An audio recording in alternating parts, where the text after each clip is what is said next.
Hello बच्चों, कैसे हो। आज हम क्लास 7th का चैप्टर 3.1 डाटा हैंडलिंग के पहले 4 सवाल करेंगे। बेटा, पहला सवाल हमसे पूछा गया था इसमें गणित में कि अपनी क्लास के किन्हीं 10 बच्चों की हाइट्स का परिसर ज्ञात करो। तो हम इसमें हमें तो दिया हुआ तो है नहीं डाटा, तो हम कुछ भी अज्यूम या मानकर चल सकते हैं। 10 बच्चों की अलग अलग हाइट मान ली, किसी की 125, किसी की 130, किसी की 135, किसी की 140, 145, कुछ भी मान सकते हैं। तो जो सबसे ज़्यादा हाइट तुम मानोगे और जो सबसे कम हाइट तुम मानोगे, यदि हम उनको आपस में घटा कर दें तो वो हमारा परिसर निकल कर आता है। तो पहला सवाल तो हमें अज्यूम करना यानी मान कर करना है। अब हमारा दूसरा सवाल में कुछ हमें डाटास, कुछ प्रेक्षण, कुछ आंकड़े दिए हुए हैं। 4, 6, 7, 5, 3, 5, 4, 5, 2, 6, 2, 5, 1, 9, 6, 5, 8, 4, 6, 7। तो सबसे पहले हमसे ये पूछा गया है कि इन आंकड़ों को सारणीबद्ध रूप में संगठित करो। तो सारणीबद्ध रूप में हमें यहाँ पर सबसे छोटा अंक क्या दिखाई दे रहा है, 1, और सबसे बड़ा अंक हमें क्या दिखाई दे रहा है, 9। तो हमने पहले हम अंक लिख लिए, 1 से लेकर 9 तक की गिनती। अब हमारा अंक 1 कितनी बार आया, हमारा 2 कितनी बार आया, वो हमने मिलान चिन्ह के रूप में लिखा। जैसे अंक हमारा 1 बार आया तो एक डंडा हमारा वो मिलान चिन्ह है, तो यानी हमारी बारंबारता कितनी हो गई, 1। 2 हमारा कितनी बार आया, 1 यहाँ पर और 1 यहाँ पर, कितनी बार आया, 2। तो हमने 2 सीधी रेखाएं खींची, 1 2 2 बार आया, वो हमारी बारंबारता हो गई, वो हमने यहाँ लिख दिया। 3 हमारा कितनी बार आया है, 1 बार, तो 1 बारंबारता हुई। ऐसे ही 4 हमारा 3 बार आया है और 5 हमारा 5 बार आया। बेटा, मिलान चिन्ह में एक बात का ध्यान रखा जाता है कि 4 बार डंडे आने के बाद 5वां डंडा नहीं लगता। 5वें डंडे में हम क्या करते हैं, उसको क्रॉस कर देते हैं। तो 1 2 3 4 और ये 5वां हमारा क्रॉस, तो इसे हम 5 पढ़ेंगे। 6 में हमारे कितनी बार रिपीट हुआ है, 6 हमारा 4 बार, तो 4 बारंबारता होगी। 7 हमारा कितनी बार रिपीट हुआ है, 2 बार, तो हमारी बारंबारता होगी 2। 8 हमारा 1 बार आया है तो बारंबारता होगी 1, और 9 हमारा 1 बार आया है तो बारंबारता भी हमारी हो गई 1।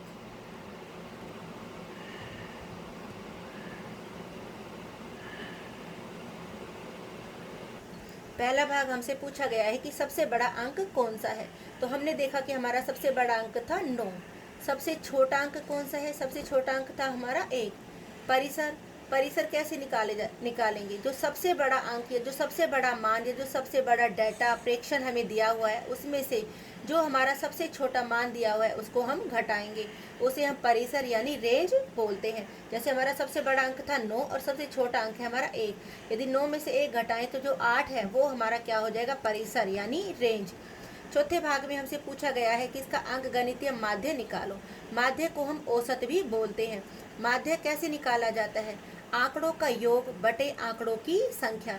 यानी हमें जितने भी आंकड़े दिए हुए हैं उन सबको पहले जमा कर लो और वो संख्या में कितने हैं उतने से हम उसको क्या कर देंगे, भाग कर देंगे।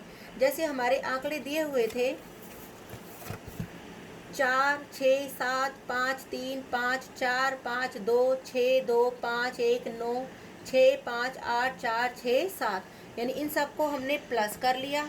और ये संख्या में हमारे कितने हैं, 1 2 3 4 5 6 7 8 9 10 11 12 13 14 15 16 17 18 19 20। हमने 20 से इनको भाग कर दिया।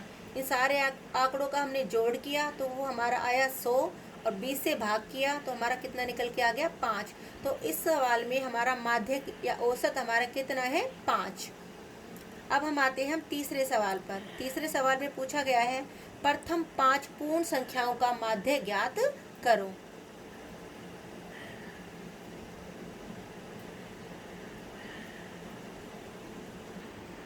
पहली 5 पूर्ण संख्याएं हमारी कौन सी है, पूर्ण संख्याएं बेटा वो होती हैं जो 0 से शुरू होती है। 0 1 2 3 4, तो ये हमारी गिनती में देखो 5 है, 1 2 3 4 5।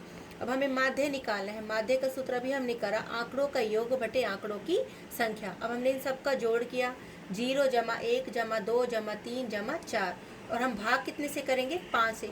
कई बच्चे क्या गलती करते हैं कि 0 को काउंट नहीं करते। 0 भी हमारा एक डाटा है, एक फ्रैक्शन है, तो इसको भी हम शामिल करेंगे। तो ये आंकड़े हमारे 5 हैं, ना कि हमारे 4। तो इतने हम भाग किससे करेंगे, 5 से। इनको जमा किया, 4 और 3 7, 7 और 2 9, 9 और 1 10, और 10 में 0 जोड़ा हमारा 10। भाग किया हमने 5 से, तो हमारा कितना उत्तर आया, 2। तो तीसरे सवाल का हमारा आंसर है 2। चौथे सवाल में पूछा गया है, एक क्रिकेट खिलाड़ी ने 8 पारियों में निम्नलिखित रन बनाए 78, 76, 40, 35, 46, 50, 0, 100। माध्य स्कोर या रन ज्ञात कीजिए। माध्य का सूत्र आंकड़ों का योग बटे आंकड़ों की संख्या, यानी ये सारे हमारे आंकड़े हैं, इन सबको हम जमा करेंगे और कितनी संख्या है इनकी, 1, 2, 3, 4, 5, 6, 7, 8, हम कितने से भाग करेंगे, 8 से। अभी हमने ऊपर वाले सवाल में भी बताया 0 को भी हम काउंट करेंगे, तो ये 7 से भाग नहीं होगी, कितने से भाग होगी, 8 से।